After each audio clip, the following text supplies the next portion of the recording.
Deuteronômio, capítulo 8, do versículo 1 ao versículo 10.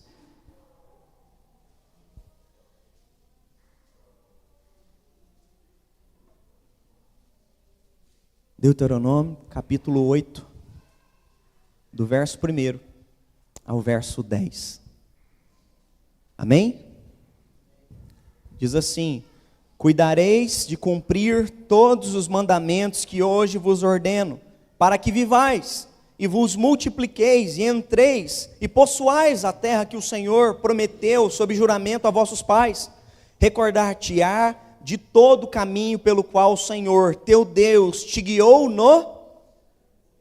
no deserto, estes 40 anos, para te humilhar, para te provar, para saber o que estava no teu coração, se guardarias ou não os seus mandamentos. Ele te humilhou e te deixou ter fome, e te sustentou com o maná, que tu não conhecias, nem teus pais o conheciam, para dar a entender que não só de pão viverá o homem, mas de tudo que procede da boca do Senhor viverá o homem. Nunca envelheceu a tua veste sobre ti, nem se inchou teus pés nestes 40 anos. Sabe, pois, no teu coração, que como um homem disciplina seu filho, assim te disciplina o Senhor, o teu Deus.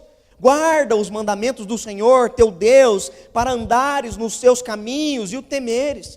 Porque o Senhor, teu Deus, te faz entrar numa boa terra, terra de ribeiros de águas, de fontes, de mananciais profundos que saem dos vales e das montanhas, terra de trigo e cevada, e de vides, figueiras e romeiras, terra de oliveiras, de azeite e mel, terra em que comerás o pão sem escassez, e nada te faltará nela, terra cujas pedras são ferro, e de cujos montes cavarás o cobre, comerás e te fartarás, e louvarás o Senhor, o teu Deus, pela boa terra que te deu.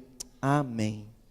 O livro de Deuteronômio é o livro que encerra aqui o Pentateuco, os primeiros 5 livros da Bíblia, esse primeiro grupo. E o livro de Deuteronômio é escrito por Moisés com uma proposta, com um propósito: apresentar o povo de Deus a renovação da aliança. Ele vai apresentar toda a aliança que ele já tinha apresentado a esse povo lá no deserto, na primeira geração. Só para você entender o contexto aqui, eu não sei se você se atentou, mas ele está dizendo assim, que Deus tinha permitido que aquele povo passasse pelo deserto para provar, para humilhar, e fala, isso foi feito com os seus pais, porque a primeira geração que saiu do deserto, ela vai padecer no deserto. Por que ela vai padecer no deserto? Se você chegou 5:30, você leu o texto comigo, lá em 1 Coríntios, capítulo 10, que diz que eles fizeram o quê? Murmuraram. E porque murmuraram, eles morreram, padeceram no deserto. Aqui nós estamos com a segunda geração, são os filhos daqueles que saíram do Egito e que agora estão diante de Canaã. E agora Moisés está repassando toda a lei, tudo aquilo que foi dado no Monte Sinai, ele está repassando de novo, está passando os 10 mandamentos, para que o povo entenda o porquê que o Senhor permitiu o deserto, o porquê que Ele permite o deserto. O povo estava aqui indo para Canaã, para a terra prometida. Nós precisamos entender, nós agora somos o povo de Deus, nós somos a igreja, nós somos o Israel do Senhor. E nós estamos indo para onde, irmãos? Antigamente, nós cantávamos hino na igreja, e quando nós cantávamos hino, um dos hinos que nós cantávamos é: sou forasteiro aqui, em terra estranha estou. Para onde nós estamos indo? Para uma celeste pátria. Nós estamos indo para uma terra prometida, a Canaã celestial, a nova Jerusalém. De manhã o Saulo falou sobre isso, novo céu e nova terra, é para lá que nós estamos indo. Nós estamos caminhando para lá, mas na caminhada até lá, o Senhor é quem está conduzindo o seu povo, não foi Ele que conduziu, tirou o povo do Egito, e agora estava levando para Canaã. Se lembra de uma coisa, foi Ele que tirou da escravidão do pecado, Ele te libertou, mediante o sacrifício do cordeiro, não o cordeiro que foi oferecido lá no Egito, mas o cordeiro, o Filho de Deus, que João Batista anunciou: eis aí o cordeiro de Deus que tira o pecado do mundo. Jesus veio e morreu por mim e por você, Ele nos resgata então do Egito, e agora nós estamos indo para Canaã, e essa vida terrena aqui é uma caminhada para Canaã, a terra que mana leite e mel, um lugar de paz, um lugar onde a bênção do Senhor reina, onde não há pecado, Ali nós habitaremos na presença do Senhor e com Ele para todo o sempre. É para lá que nós estamos indo.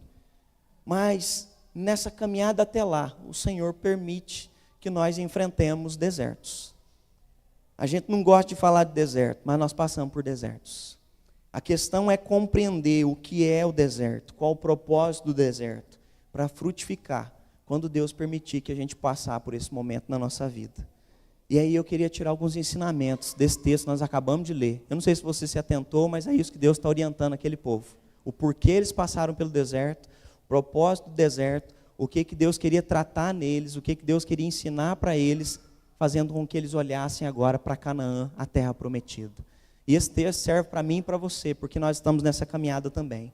Primeiro ensinamento, quando chegar a temporada do deserto na sua vida, preste atenção, quando chegar a temporada do deserto na sua vida, continue com as raízes se fortalecendo nos mananciais que vêm de Deus.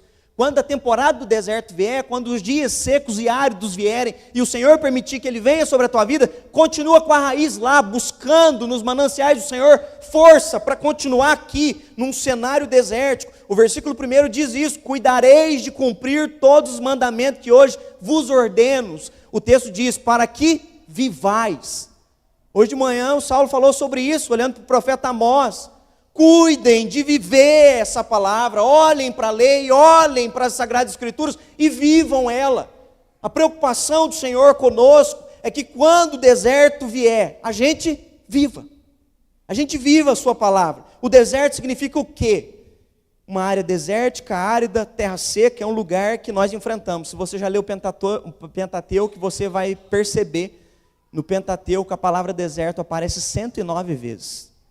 Toda hora o Moisés está mostrando o deserto. Servos e servas de Deus passaram pelo deserto. Se você já leu as Sagradas Escrituras ou está lendo com a gente, a Bíblia em ordem cronológica, você vai se lembrar. Deus chamou Abraão e disse, vai para uma terra que mana leite e mel. E Abraão, antes de chegar na terra, ele passou pelo deserto. Se você já leu, você vai se lembrar que Isaac também passou pelo deserto. Ele tinha que cavar poços para procurar água, porque ele estava na onde? No deserto. Se você continua lendo, você vai ver que Moisés ficou 40 anos no deserto. Você vai ver que Josué, o líder que vai suceder Moisés, caminhou pelo deserto. Você vai ver que Caleb caminhou no deserto. Você vai ver que Jó, homem íntegro e justo, temente ao Senhor, Deus permitiu tudo aquilo que eu e você já sabemos na vida daquele servo, e ele passou por um grande deserto. Você está entendendo o deserto aqui? Não estou falando de um deserto físico, eu estou falando de um deserto existencial, eu estou falando de um deserto circunstancial, aonde os dias se tornam difíceis. Não foi isso que aconteceu com Jó? Perdas de bens, perdas dos filhos. Há tantas situações que parecem ser um deserto na nossa vida. Na caminhada da vida, nós vamos enfrentar esse período de sequidão. Nós precisamos entender os tempos. Então, entenda os tempos. De que maneira, pastor? Eclesiastes capítulo 3, versículo 1, a Bíblia vai nos orientar e vai dizer, para tudo há ocasião certa, há tempo certo para tudo. Cada um tem um propósito debaixo do céu. Olha o que a Bíblia está dizendo, entenda os tempos. Na vida de um cristão, de um servo, de uma serva do Senhor, por mais difíceis que sejam os dias, nada está acontecendo por acaso na tua e na minha vida. Tudo está acontecendo com um propósito. O texto que acabamos de ler fala sobre isso. Há tempo para tudo. E Deus permite que a gente passe por tempos desafiadores. Existe um tempo para tudo, inclusive o tempo do deserto. A falta de entendimento sobre o tempo do deserto, infelizmente, pode trazer estagnação na sua caminhada. Lembra que a gente leu 1 Coríntios capítulo 10? O objetivo, o texto vai dizer, daqui a pouquinho nós vamos chegar no versículo 2, no versículo 3, Deus falando qual era o objetivo, mas por não entender o propósito, que era de serem testados, treinados, preparados, eles acabaram murmurando e pecando, e quando eles murmuraram e reclamaram, o que aconteceu? Veio então a consequência do pecado, eles estagnaram. Por isso é que o texto diz, cuidareis de cumprir. Ou seja, quando vier o momento da adversidade, cuida de uma coisa, de ficar firme na palavra. É por isso que o Salmo 1 diz, antes o seu prazer está na lei do Senhor, medita nele de dia e de noite, porque será plantado como uma árvore junto à corrente de águas. Ou seja, cuidar de viver aquilo que nós pregamos, é o que vai nos manter de pé. O texto de 1 Coríntios diz, aquele que acha que está em pé, cuidado para que não caia, porque tem gente que está achando que está em pé, mas já caiu faz tempo. De tanto que reclama, se tornou um religioso, uma religiosa, diz crer em Deus, mas quando o deserto vem, se apavora, murmura, reclama. A palavra de Moisés é: continuem firmes. O pai de vocês caíram por causa disso. Quando chegou a hora de deixarem o deserto, eles começaram a reclamar, enviaram os 10 espias, e o que os 10 espias fazem? O Senhor nos trouxe para morrer, eles rasgam as vestes, eles murmuram. Deus já tinha mandado 10 pragas, aberto o mar, providenciado, como eu disse na introdução, maná, codornizes, água. O Senhor os guardava de noite com uma nuvem de fogo. O Senhor colocava uma nuvem para trazer sombra a eles durante o dia. Mas a ignorância fez com que eles murmurassem, não compreendendo que havia propósito. 1 Coríntios 10:11 diz o seguinte: essas coisas aconteceram para eles como exemplo. Presta atenção no que eu estou dizendo. Sabe isso daí que eu acabei de dizer? Aconteceu para quem? Para os filhos, como exemplo. Olha, eu não quero cometer o erro que meu pai e minha mãe cometeram, de ver que Deus é presente e mesmo assim reclamaram. Mas o texto continua e diz: eles foram escritos para a advertência de vocês. Agora, Paulo escrevendo, ele está dizendo: sabe tudo isso que eu acabei de dizer? Foi escrito para advertir vocês, para não cair no mesmo pecado que os pais de vocês caíram no deserto. A ignorância sobre a natureza do caráter de Deus faz com que a gente murmure. Se você não conhece quem Deus é, você murmura, porque você acha que Deus te abandonou no deserto, mas Deus não nos abandona no deserto. Deus é quem cuida de nós no deserto. Naqueles 40 anos, Deus nunca os abandonou. Deus cuidou deles durante 40 anos. Não é fácil, mas quem tem propósito se fortalece e segue diante da presença do nosso Deus. Eu com a Eveline tiramos esses 15 dias para descansar. E um dia do nosso descanso, tem um pastor que nós conhecemos, eu gosto muito dele, chama Roberto Botrel. Roberto Botrel, ele é pastor de Belo Horizonte, da Igreja Batista Central, mas ele se dirigiu para a Europa nos últimos 5 anos, para plantar células. Eu não sei se você sabe, mas a Europa vive um momento chamado de pós-cristianismo.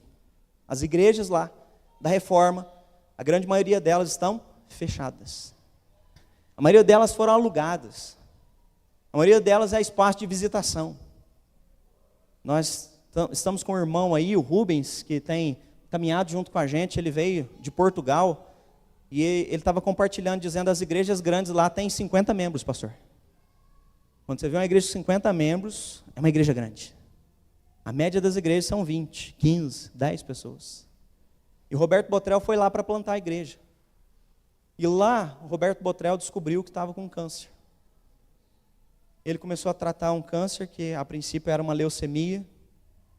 Ele fez todo o tratamento. Quando terminou o tratamento, descobriu um câncer na pele. Fez todo o tratamento e se encerrou. E nós estávamos na conferência junto faz um mês. Estava eu, o Gui, a Eveline, a Bruna, a gente estava com ele lá. A gente tomou um café com ele. Ele voltou agora para Málaga, na Espanha. E aí, nessas férias, eu fui olhar o story dele. E aí, na hora que eu estou olhando o story do Instagram, ele coloca: eu encerrei aquele tratamento que eu vinha falando do melanoma para vocês, do câncer de pele, mas eu acabei de fazer um PET scan e eu estou com 5 tumores agora no cérebro. E o câncer está todo cheio de pintinhas, espalhou pelo meu corpo. E o médico me chamou e disse: Botrel, agora não tem mais o que fazer. E aí ele encheu de stories e eu continuei lendo. E ele foi falando sobre como que funciona esse tipo de câncer, e ele foi explicando, até que ele chegou no penúltimo story. No penúltimo story ele colocou assim: quando as pessoas se deparam com o momento em que elas vão partir, que elas vão morrer, muitas delas param e pensam: o que eu vou fazer que eu nunca fiz e que eu deveria ter feito? Aí vem o próximo story dele. Eu pulei, e quando cheguei no próximo story, estava uma foto dele, a esposa, os 2 filhos, os netinhos, e ele diz assim: eu vou continuar em Málaga, na Espanha, plantando células, viajando na Europa, porque eu fiz tudo o que eu tinha que fazer, e vou continuar fazendo até Deus me chamar, ou até o milagre acontecer. Quando você tem um propósito, o deserto não tira você do seu foco. O deserto não rouba o seu senso de objetividade. Você sabe quem é, aonde você está e para onde você está indo. é você caminhar. Para onde? Para Canaã. E ele então conclui no último story dizendo: eu estou indo para Canaã. E eu sigo fazendo aquilo que o Senhor me chamou para fazer. Nós estamos indo para Canaã. A questão é se você tem propósito ou não. Porque se você não tem propósito, você fica apavorado. Mas se você tem propósito, você continua. Como Josué e Caleb, nós confiamos no Senhor. Ele cuidou de nós, Ele vai continuar cuidando de nós. Segundo ensinamento, versículo 2: recordar-te-á de todo o caminho pelo qual o Senhor teu Deus te guiou no deserto durante 40 anos, para te humilhar, para te provar, para saber o que estava no teu coração, se guardarias ou não os seus mandamentos. Olha o ensinamento aqui: encare os desertos da vida como um tempo de provação. Você conseguiu entender isso no versículo 2? É o próprio Deus dizendo o seguinte: recorda-te pelo caminho que eu te guiei durante 40 anos, e eu te guiei com um propósito. Olha o propósito: para te humilhar, para te provar, para saber o que estava no teu coração, se guardaria aquilo que você dizia crer, ou se era só uma teoria teológica na tua mente. É isso que Deus está dizendo. Eu te provei, eu permiti que você caminhasse. Não entenda o deserto de maneira errada. Se você entender o deserto de maneira errada, você vai agir de maneira errada. Muitos, infelizmente, entendem o deserto de maneira errada. Por exemplo, muitos acham que o deserto é punição. Não, o deserto não é punição. O deserto não é desaprovação. O deserto não é lugar de abandono por parte da parte de Deus. Deus abandonou aquele povo? Se você já leu o Pentateuco, você sabe, Deus não abandonou, Deus cuidou deles durante 40 anos. O deserto não é lugar para a nossa derrota, o deserto não é um lugar onde nós somos colocados numa prateleira, onde Deus fala assim: deixa eu colocar na prateleira aqui, na hora que ele estiver bom, eu pego ele de novo e aí eu vou usar ele. Porque tem gente que quando passa pelo deserto, acha que Deus te escanteou e que Ele está deixando você ali até que você melhore. Na hora que você estiver melhorzinho, Ele te pega e te utiliza. Não, no deserto nós estamos sendo provados. É isso que o texto está dizendo. Eu te guiei pelo deserto durante 40 anos. E como é que Deus nos prova? Primeiro, Deus nos guia no deserto, no tempo do deserto. O texto diz: Ele te guiou no deserto esses 40 anos. Entenda uma coisa: é o Senhor quem permite que venha a provação sobre a tua e a minha vida. É Ele quem nos guia. Não foi o Espírito Santo, eu falei isso na introdução, que guiou Jesus até o deserto? Para que orasse, jejuasse e depois enfrentasse aquele momento de tentação, mas ele venceu para a glória de Deus? O Espírito Santo, o Senhor que o guiou. É Deus quem nos guia quando o deserto vem. Deus nos guia em momentos difíceis da nossa vida. E um outro ensinamento aqui, outro propósito: Deus usa o deserto para gerar em nós humildade. Nós somos homens e mulheres com suscetibilidade, ou seja, com uma facilidade tamanha, tremenda, para cair num pecado e cometer esse pecado todos os dias, no casamento, na criação dos filhos, na vida profissional, na vida social. Sabe qual é o pecado que nós corremos todos os dias? Orgulho, soberba, autossuficiência, achar que nós somos bons, achar como Adão e Eva, que se comer do fruto eu vou me tornar igual a Deus. E Deus permite a provação para justamente nos humilhar, é isso que o texto diz. Deus permite provação para nos humilhar. Porque quando você passa por um momento de provação, você só tem que correr para quem? A Deus. Teu orgulho, tua soberba, tua autossuficiência, tudo isso é quebrado, porque você depende de quem? De Deus. E aí você passa a entender agora Mateus capítulo 5. Bem-aventurados são os humildes de espírito, porque deles é o reino dos céus. Uma outra tradução vai dizer: bem-aventurados os pobres de espírito. No original, no grego, pobre, humilde de espírito, significa mendigo. Alguém que não tem vergonha de admitir a sua miséria. Eu te levei no deserto para te humilhar. Deus permite situações nos quais Ele nos humilha, e a gente então passa a depender totalmente dEle. Porque nesses momentos você tem que se lançar na presença do nosso Deus. É aquele momento em que o teu jeitinho não ajuda, você precisa que Ele intervenha. Deus usa o deserto, um outro propósito, como a prova daquilo que você diz crer. Ó, pastor, o que é isso? Olha o versículo 2, o final do versículo 2. Para te humilhar, para te provar, para saber o que estava no teu coração, se guardarias ou não os meus mandamentos. Olha o que Deus está dizendo.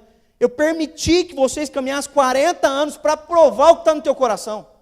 Tem muita coisa que está no nosso coração, mas será que aquilo que está no nosso coração nós praticamos ou não? É isso que o texto está dizendo. Eu te provei para saber se aquilo que estava no teu coração era teoria ou era verdade. Eu te provei.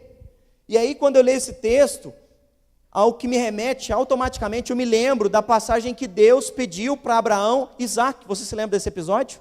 Gênesis capítulo 22. Leva o teu filho ao monte. E ele leva o filho da promessa, que ele orou 25 anos para chegar ao menino. E o menino chegou, ele é filho da promessa, mas Abraão leva o menino ao monte, porque ele depende de Deus, ele acredita em Deus. E na hora que ele coloca o menino, ele prepara o menino, e ele então se prepara para entregar o menino ao Senhor. O texto diz que um anjo apareceu, e na hora que o anjo apareceu, o que o texto diz? Quando o anjo aparece, diz o seguinte: eu sei que temes a Deus, não toque a mão no menino. O que Deus estava fazendo com Abraão? Estava provando aquilo que estava no seu coração. Como é que Deus prova o que está no nosso coração? Não é quando o Saulo dá aula na escola dominical e fala assim: quem é Amós? Não, você pode conhecer um conhecimento teórico, e às vezes você é tão metódico que você sai dizendo tudo para o Saulo aqui. Ele é de Tecoa, 16 quilômetros de Jerusalém, ao sul, você mostrou no mapa. Não, o Senhor quer saber se o que você aprendeu sobre Amós hoje de manhã, amar a Deus e amar o próximo e não ser injusto com as pessoas à sua volta, isso é o que você está vivendo na tua vida. Porque saber de onde ele veio, para onde ele vai, o quilômetro, isso não vai fazer diferença se você não consegue viver o que ele pregou. É isso que Deus está dizendo. Eu te provei para ver se aquilo que você dizia saber, você vivia. Se estava no seu coração. O deserto são momentos onde a nossa fé está sendo colocada à prova. E aí eu quero te lembrar de Tiago, capítulo 1, versículo 2 e 3. Meus irmãos, tende motivo de alegria quando passardes por diversas provações. Por quê? Tiago está dizendo, tende motivo de alegria, não a provação, mas o passar, ou seja, ela termina. Porque quando você passa por esse período que Deus permitiu que você passasse, o texto diz, uma vez que a vossa fé está sendo provada, e ela seja aprovada, vocês se tornam maduros e íntegros, e em nada deficientes. É o que Tiago, irmão de Jesus, está dizendo. Quando Deus permitiu que você passasse pelo momento da prova, se você continuar na palavra dele, em obediência, vivendo o que você diz crer, vocês vão se tornar homens e mulheres maduros, maduras e íntegros e íntegras. Maturidade não vem com cabelos brancos, e nem quando eles caem também. Tem gente que tem o cabelo branco e é imaturo. Tem gente que os cabelos já caíram e é imaturo. Porque maturidade não tem a ver com velhice. Maturidade tem a ver com viver a sabedoria que você anuncia com seus lábios. Tem gente jovem, sábio e maduro, porque vive aquilo que diz crer. E tem gente que tem uma teoria teológica linda, mas quando o deserto chega, murmura e reclama e se apavora, como o povo no deserto. Maturidade, então, vem através de permanecer. Permaneça na palavra, permaneça nos mandamentos. Um terceiro ensinamento aqui e último, do versículo 3 até o versículo 9. Eu quero ir lendo alguns com você, só para que você entenda. Deus estava anunciando àquele povo que antes que entrasse em Canaã, ele estava preparando. Então entenda, você precisa continuar na palavra. O segundo ensinamento, você está sendo provado por um propósito, que acabamos de ver os propósitos. E o terceiro ponto aqui, Deus está nos preparando. De que maneira que Deus nos está preparando? Quando a gente passa pelo deserto, pastor, versículo 3, ele te humilhou e te deixou ter fome, e te sustentou com um maná, que tu não conhecias, nem teus pais o conheciam, para te dar a entender que não só de pão viverá o homem, mas de tudo que procede da boca do Senhor viverá o homem. O que é que Deus quer te preparar? Ele quer te preparar para que você não viva uma vida de dependência simplesmente física, financeira. Tem muita gente vivendo uma vida simplesmente terrena, só para comprar comida de amanhã, ou a comida do mês que vem, ou gerar um capital de giro maior para a empresa, para ampliar os negócios cada vez mais. Eu não sei qual é o teu objetivo, mas o que o texto está dizendo é justamente isso. Ele te humilhou e te deixou passar por um período de falta, para que você entenda que você não depende só do pão físico, mas você depende do pão que vem dos céus, da palavra que vem de Deus. O que o texto está dizendo? Você antes do pão físico, precisa do pão que vem do céu. Você, antes de se preocupar só com os bens materiais, você tem que se preocupar em viver aquilo que é de acordo com a direção de Deus. Por quê? Quando eu entendo esse princípio bíblico, aí isso me ajuda a lidar com outras circunstâncias da minha vida. Esse princípio ele é básico. Busque o Senhor em primeiro lugar e as demais coisas vos serão acrescentadas. Qual o princípio que Jesus está dando? É o mesmo. Coloque o Senhor em primeiro e as demais coisas vos serão acrescentadas. Busque a palavra do Senhor em primeiro e o Senhor vai cuidar das demais coisas. Se alimente do que vem do Senhor e as demais coisas vos serão acrescentadas. É isso que a palavra do Senhor está dizendo. Somos preparados para entender que não é só alimento de pão que nós precisamos de um alimento espiritual. E só Deus pode nos nutrir espiritualmente falando. Nossa dependência vai além do alimento físico. Nós somos preparados e capacitados para viver também na providência de Deus. Quando vem um momento de adversidade, sabe o que a gente aprende? A gente aprende a depender. Olha o que o versículo 4 diz: nunca envelheceu a veste sobre ti e nem se inchou os teus pés nesses 40 anos. Irmãos, vou ser sincero para vocês. Eu fui fazer um casamento no final do ano passado e eu tinha ganhado uma roupa de grife. Ela não serviu em mim. E aí a pessoa disse o seguinte: pastor, o senhor pode ir lá na loja e trocar a roupa. Eu fui. Cheguei lá, eu não conheço bem de marcas. E quando cheguei, achei que eu conseguiria trocar aquela roupa que ele me deu por umas 2 camisetas. E na hora que eu peguei 2, ele falou assim: não, o senhor não pegou nem o começo ainda. Pode pegar, vai pegando, quando terminar eu falo. Eu fui pegando, peguei 6 camisetas, ele falou: não, pode pegar, vai pegando. E aí peguei chinelo, peguei cinto, fui pegando um tanto de coisa. E vai pegando, vai pegando. Eu trouxe aquele tanto de coisa assim, e era tudo de marca. Eu nunca tinha comprado aquele negócio.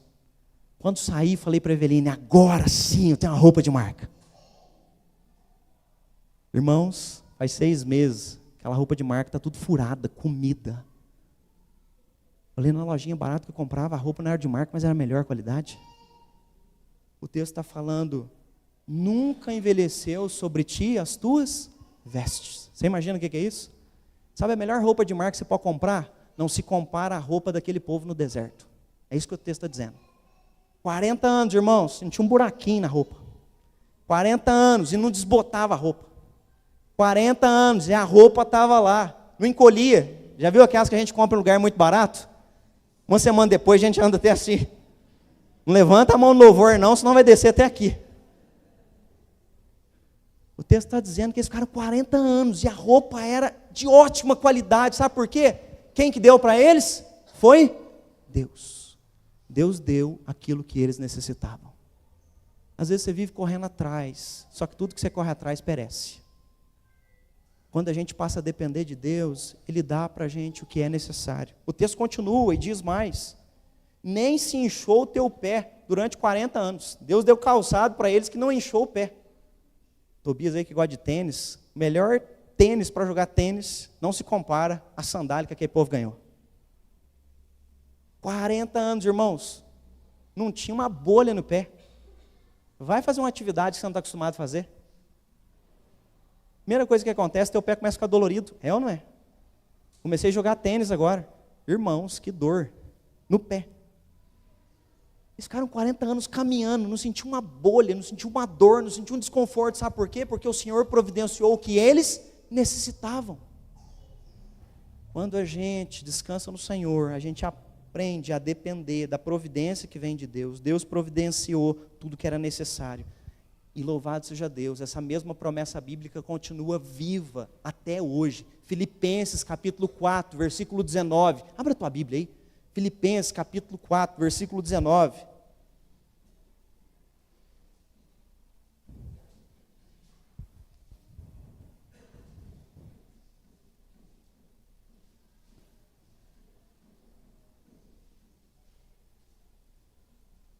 Filipenses, capítulo 4, versículo 19. Marca esse texto na sua Bíblia aí. E o meu Deus, segundo a sua riqueza em glória, Ele há de suprir em Cristo Jesus cada uma das vossas necessidades. Amém. Você pode dar um amém? E o meu Deus, segundo a sua riqueza em glória, há de suprir em Cristo Jesus cada uma das vossas necessidades. O que o apóstolo Paulo está dizendo é, em Cristo Jesus, Deus vai cuidar de tudo que nós precisamos. Ele não está dizendo que nós vamos ter tudo que nós queremos, não. O texto não está falando isso. O texto está falando que em Jesus, Ele há de cuidar das nossas necessidades. Deus vai zelar por nós, Deus vai cuidar de nós. O ambiente de deserto, Deus não nos tira, não nos exime do deserto. Ele cuida de nós no deserto. De manhã o Saulo falou, Salmo 23, versículo 4. Eu amo esse texto. Ainda que eu ande pelo vale da sombra da morte, não temerei mal algum, porque tu estás comigo. Deus não está tirando a ovelha, Davi, do vale da morte. Não, Deus está com ele lá. Deus não nos tira do vale, Deus caminha conosco no vale. Deus não nos tira do deserto, Ele caminha conosco no meio do deserto e providencia aquilo que é necessário para nós. Versículo 5, sabe pois no teu coração que como um homem disciplina seu filho, assim te disciplina o Senhor o teu Deus. Deus está te capacitando no deserto, sabe de que forma? Te preparando, te corrigindo. Quando a gente passa no deserto, Deus corrige a gente. Deus exorta a gente. Você gosta de ser corrigido? Fala a verdade. Você gosta de ser exortado? Exortei o Miguel essa semana, na hora do almoço. A gente estava almoçando, e o Miguel fez uma coisa errada, e na hora que ele fez a coisa errada, eu falei, filho, não faz isso. Já é 2 dias que eu estou consecutivamente falando, filho, não faz isso. Ele foi lá e fez de novo. E na hora que ele terminou de fazer, eu corrigi ele comendo com a cara brava. Aí eu falei, engole essa comidinha aí, e olha papai, aqui só um pouquinho. E aí eu falei, se você continuar fazendo isso, desse jeito, quando você tiver adulto ou adolescente, eu mostrei as consequências para ele de agir do jeito que ele estava comendo. Ele falou assim, pai? Eu falei, é. Ele falou, então não quero não. Eu falei, então por que você ficou bravo comigo? Eu falei, cada vez que eu chamo a tua atenção é porque eu te amo. Eu te amo. Aí na hora que eu terminei de corrigir ele falou, obrigado, pai. O deserto é um momento que a gente não quer. Mas que no final a gente diz, obrigado, pai, porque o Senhor tratou, precisava tratar em mim. Jó chega no final do deserto dizendo, obrigado, Deus, porque antes eu te conhecia só de ouvir falar, agora os meus olhos te veem. Obrigado, Deus. Quero chamar o louvor à frente. No deserto, Deus nos prepara para temermos a sua palavra e vivermos segundo ela. Do versículo 6 até o versículo 9, o texto diz, guarda o mandamento do Senhor, porque Deus vai te fazer entrar numa terra boa, em ribeiros de águas, fontes, mananciais, terra de trigo, terra que comerás pão sem escassez, nada te faltará, terra cujas pedras são ferro, cujos montes cavarás. Deus está dizendo tudo de bom que eles vão experimentar, mas Deus começa dizendo no versículo 6, guarda o mandamento, guarda a minha palavra. A terra prometida estava logo ali à frente, o deserto era como uma escola, preparando eles para aquilo que eles iriam enfrentar, mas Deus estava dizendo, quando chegarem lá, vocês continuem vivendo a minha palavra. A conclusão, nós queremos te convidar a encarar o deserto de maneira bíblica. Nós não vamos aqui dizer que você não vai ter deserto, porque você terá deserto. Às vezes você já está no meio dele. Às vezes você está numa temporada de deserto dizendo, pastor, só me fala então quando que ele vai acabar. Eu não sei, mas eu sei de uma coisa. Eu sei que nós precisamos continuar com as nossas raízes lá nos mananciais do Senhor, buscando força na palavra que vem dele. Nós precisamos, no meio desse deserto, continuar perto do Senhor, deixar as nossas raízes sendo nutridas, encarar as provações de maneira correta, não murmurar, não reclamar, crescer, amadurecer. Se coloca diante do Senhor para ser forjado. Deus está te preparando. Deus nos prepara em desertos para a gente crescer e amadurecer. Um jovem que saiu do Egito, se tornou um grande líder do Egito. Mal sabia ele que o deserto era uma escola, onde Deus estava preparando, Josué. Se tornou aquele que iria fazer o povo entrar na terra prometida. Deus permite desertos para que a gente cresça, amadureça.